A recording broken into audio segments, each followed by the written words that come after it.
Good morning বন্ধুরা, welcome back to my channel. আশা করি তোমরা সবাই অনেক ভালো আছো, আমিও ভালো আছি। তো আজকের ব্লগটা তোমাদের সাথে আমি শুরু করেই দিয়েছি, দেখতেই পাচ্ছ। তো সকালবেলা উঠে আমি এখন চা করে নিচ্ছি। চা অলমোস্ট হয়ে গেছে, মনে হচ্ছে চাটা একটু কম হয়ে যাবে। এখানে একটু গুঁড়ো দুধ অ্যাড করে দেবো, কারণ চা বসিয়ে দিয়ে আমি একটু হচ্ছে যে ওয়াশরুম গিয়েছিলাম, আর ততক্ষণে দেখো চাটা একটু শুকিয়ে গেছে, তাই একটু জল ঢেলে দিলাম আর কি। আর এর মধ্যে একটু গুঁড়ো দুধ অ্যাড করে দেবো, কিন্তু টেস্টিও হবে খেতে। তো যাই হোক,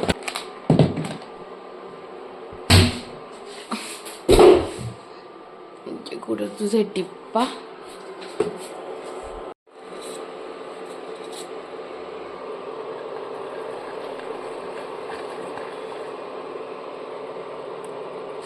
সেটাই হবে, আর লাগবে না, অনেকটাই দুধ ছিল।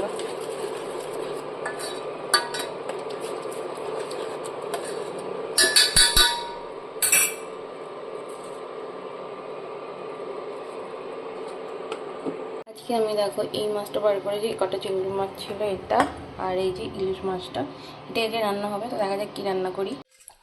চা রেডি করে নিয়েছি বন্ধুরা, আর আজকে কী রান্না করব সেটাও ভেবে নিয়েছি। চাটা খেয়ে নিয়ে কোনো কাজ করতে আসেনি কাকি। এইগুলো কি বলো তো, এগুলো খেতে আমার ভীষণ ভালো লাগে, এবার চুয়ারা বলে। তো এগুলো আমাদের বাড়িতে আনা থাকে, আমার মা খুব ভালো খায় এটা। আমিও নিয়েছি, দেখো খাবো এখন।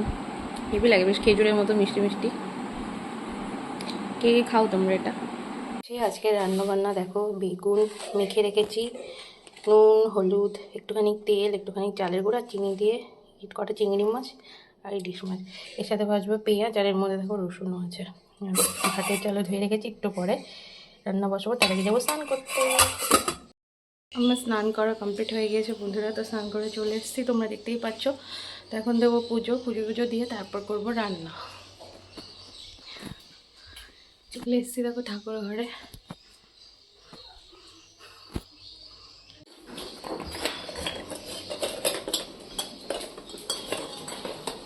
ছাদে যাচ্ছি ধুতে। দেখো বন্ধুরা, ভাত প্রায় হয়ে গেছে। বাবা ধোয়া এদিকে দেখো এটা বসিয়েছি, বেগুন পেঁয়াজ চিংড়ি লঙ্কা রসুন সব একসাথে ভাজা। বন্ধুরা এটা হচ্ছে রেডি হয়ে গিয়েছে, এই যে। আর এখানে আবার তেল দিয়ে দিয়েছি, আর এই যে ভাত, মাছটা ভাজবো আর কি।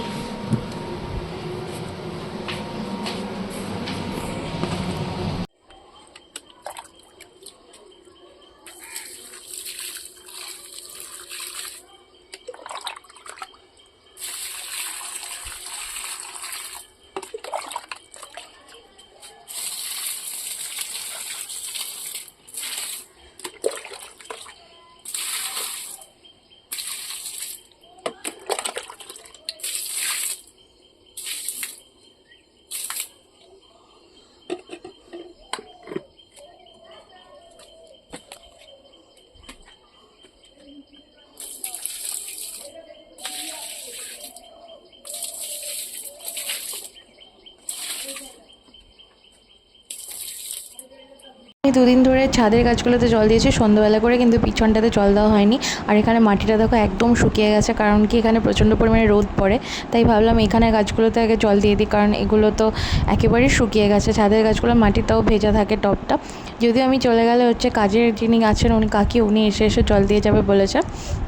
উনি দিয়েও ছিল এক দুদিন, তো সেই জন্য এখন আমি দিয়ে যাচ্ছি, পরে উনি হচ্ছে যে দেবে। আর এই দেখো এখানে এটা কুমড়ো গাছ, আর এদিকে দেখো এই আম গাছটা কি সুন্দর একটা আম ধরেছে, জানি না থাকবে কি না। এটাও প্রায় ভাজা হয়ে গেছে, এরপর আমি খেয়ে নেব। আর আমি এই যে টক দই বার করে রেখেছি, কোথায় গেল এটা খোলা যাচ্ছে না। যাই হোক, এর মধ্যে টক দই আছে, দেখো টক দইও খাবো, কারণ প্রচুর গরম পড়েছে।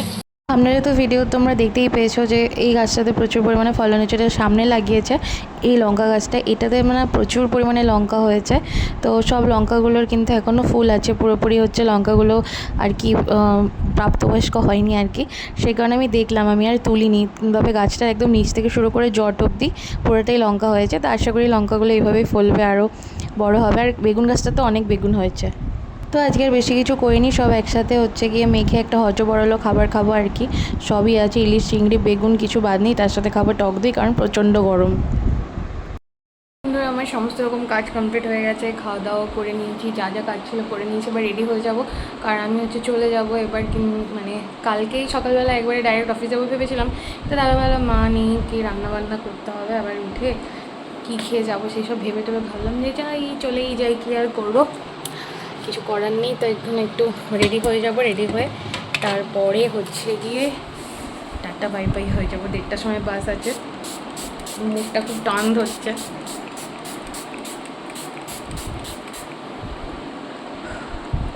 জন্য একটু টোনার দিয়ে নিলাম, আর এরপরে একটু সানস্ক্রিন দিয়ে একদম রেডি হয়ে যাবো। আর রেডি হয়ে তোমাদের সাথে আবার কথা হচ্ছে। বন্ধুরা দেখো আমি রেডি হয়ে গেছি, এই তো জিন্স পরেছি, টপটা যে ড্রেসটা পরেছিলাম ওটাই, এই ড্রেসটাই পরে নিয়েছি। একটু এখানে একটু পারফিউম দিয়ে নেবো, কারণ প্রচুর গরম, না দিলে ভাল লাগবে না।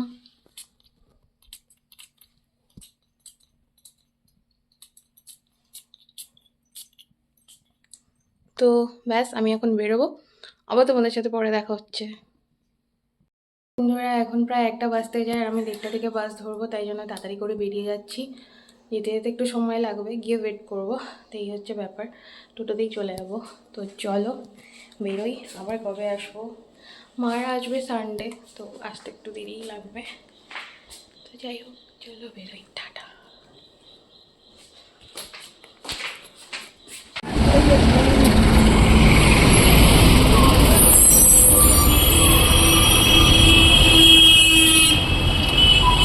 বাস ধরে নিয়েছি, আর বাসটা টাইমের আগেই ছিল, অন্য একটা বাস, যে বাসে ফিরবো বলছিলাম সেটা না, এর আগের বাসটা ছিল। তো উঠে পড়েছি, মোটামুটি এই সিটটা ফাঁকা ছিল, কিন্তু এত পরিমাণ রোদ আর এত পরিমাণ গরম ছিল, তোমাদের আমি কি বলবো। বাসের ওখানে পর্দা ছিল, পর্দাটা কোনো রকম আমি আটকে রাখার চেষ্টা করছিলাম, কিন্তু পর্দাটা খালি সরে সরে যাচ্ছিলো, আর প্রচণ্ড পরিমাণে রোদের তাপ ছিল, জাস্ট পুড়ে যাচ্ছিলাম। তো এই তো আমি চলে এসেছি দেখো এখানে আবার ফেরত।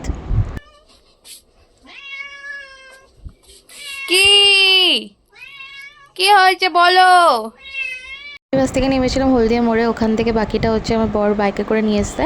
তো ফেরার সময় কিন্তু আমরা থার্মাল মোড়ের এখানে দোকান থেকেই ফ্যান্টাটা কিনেছিলাম, কারণ প্রচণ্ড গরম লাগছিলো, কি খাবো করে এটা কিনলাম, আর তার সাথে একটা বিস্কিটও কিনেছি।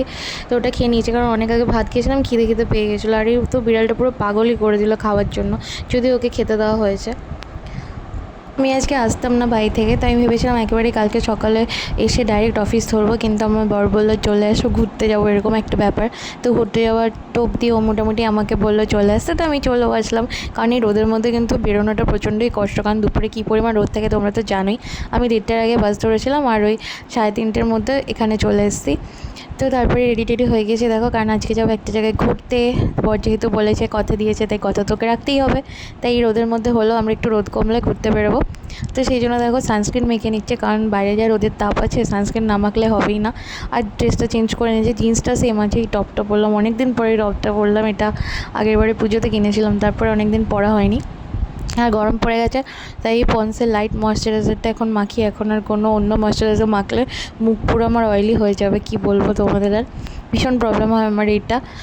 আর এই দেখো পিছনে যে পর্দা দিয়ে ঘিরে দেবো এবার, কারণ রোদের সময় চলে আসছে, আর প্রচুর হচ্ছে গিয়ে তোমার হচ্ছে রোদ আসছে, ওই জন্য পর্দা বলতে টেম্পোরারি, কারণ এখানে পর্দা কেনা হবে, পর্দা কেনার জন্য একদিনকে কলকাতায় যেতে হবে, তো কলকাতা থেকে কিনে আনবো।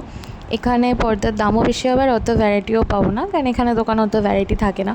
তো কলকাতা থেকে গেলে বেশ সুন্দর সুন্দর ডিজাইন দেখে আনা যাবে, এই তো। আর এখানে মোটামুটি এখন যতদিন না বেডের কাজটা কমপ্লিট হচ্ছে ততদিন এইভাবেই থাকবো। পুরোপুরি আমি গোছাতে পারবো না, সব কিছু গোছাবো ঠিকঠাক করে, সোফাটাও নিয়ে আসবো, কিন্তু এখন পসিবল না, কারণ বেডটার একটা জায়গায় একটু প্রবলেম হয়েছিলো, সেটা চেঞ্জ হবে। আর এই ল্যাকমির হচ্ছে যে লুজ পাউডারটা আমি বহুদিন আগে কিনেছিলাম, এখন গরমকালে এটা ব্যবহার করছি বেশ ভালোই। তো এইতে আমি রেডি হয়ে গিয়েছি, আর কোথায় যাব সেটার জন্য কিন্তু অবশ্যই আমার চ্যানেলটা ফলো করে রেখো, সাবস্ক্রাইব করে রেখো। নেক্সট ব্লগে সেটা আমি তোমাদের দেখাবো। তো দেখা হচ্ছে, টাটা।